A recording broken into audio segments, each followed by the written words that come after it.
Welcome back, everybody. It's your boy Jason Yamamoto, and today, on today's episode, we're going to talk to you about carbohydrates and proteins. Very simple words, yet scares the shit out of people. Carbohydrates. Yeah, a lot of people are scared of carbohydrates, man. Believe it or not, especially the keto dieters. For reals. 50 grams of carbs. What can you do with that? Ew. Sounds nasty. Anyways, let's get real here. Carbohydrates, man. One of the most important of the three macronutrients that your body requires in order to function, have energy, and help you think.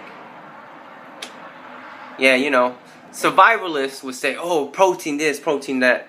Carbohydrates, homie. You ain't gonna have no energy if you don't have no carbohydrates. You're gonna be out there hurting.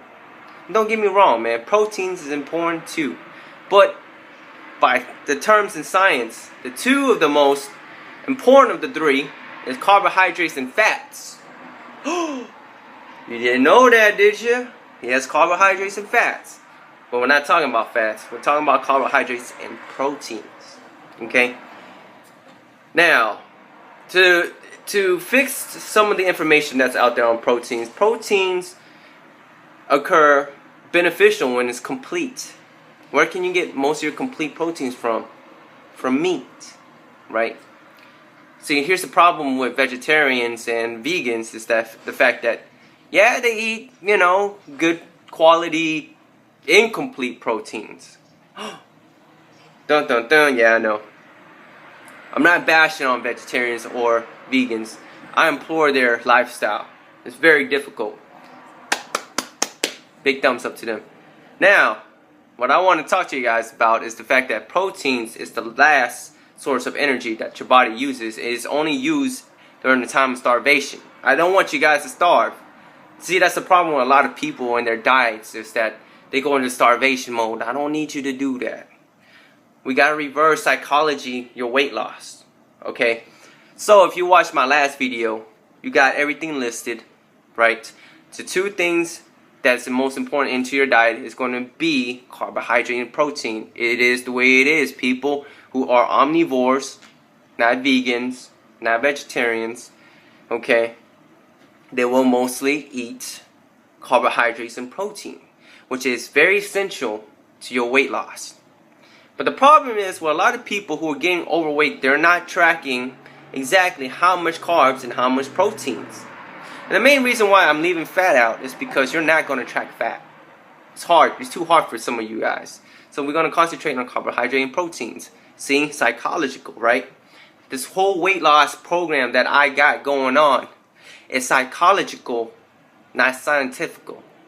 Alright, just keep that in mind. I'm going to keep saying that because you guys need to start thinking and not starting tracking numbers and stuff like that. Okay? So what I want you to do after you track all your stuff, right, we're going to try to consolidate all that food down to 5 meals. If you're eating 6 to 7, we need to bring you back down to 5. If you're eating 5 to 6, we need to bring you back down to 4. For 3 months straight. Okay? So, let's say, we'll go back to the example of the first meal that I was talking about. Cereal and milk. Okay? So your cereal is your carbohydrates. Your milk is your protein. So simple, right? Okay, awesome. Now, your second meal was a donut. Donut is a carbohydrate, but it doesn't have any proteins next to it. It might have protein in it. Well, what I want you guys to think is, whenever I talk about proteins, I want you guys to start thinking protein meat. Right? It has to be a meat product.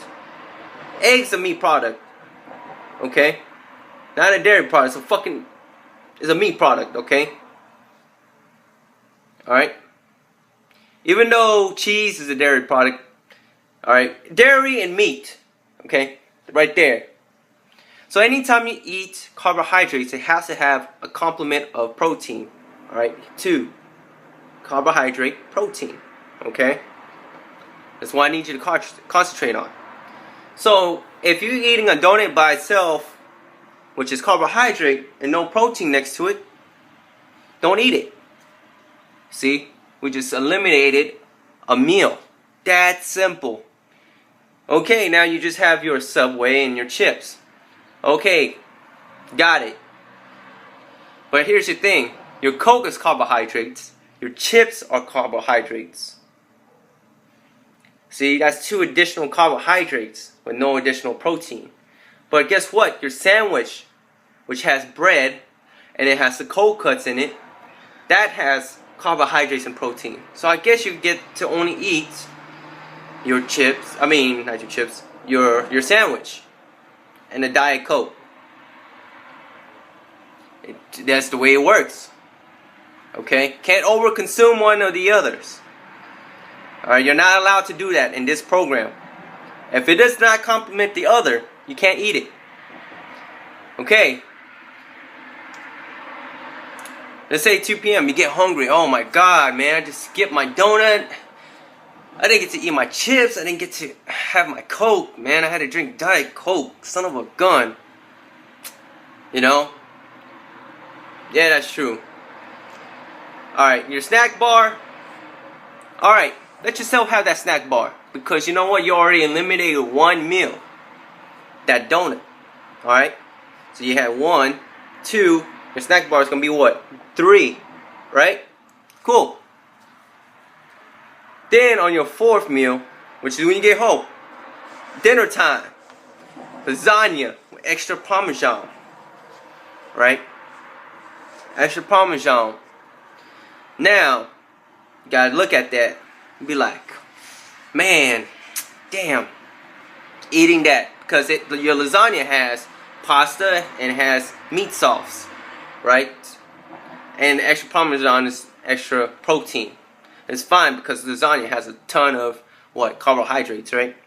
Anyways, now let's say you want to get that apple. Is that apple okay to eat for your 5th meal? And say, yeah, why not? We got you down to 5 meals. You went from 6 to 7 down to 5 meals, right? It's fine. See, that's what I was talking about. We got to consolidate the amount of food that you eat and bring it down a notch by 1 meal. Alright? And we're going to be doing this for 3 months. And when 3 months come, I need you to drop it back down to 4 for another 3 months. Anyways, if you guys want some more information, be sure to check out my next video on some quick tips on how to lose weight. Anyways, your boy Jason Yamamoto, and I'll talk to you guys later. 9, 3,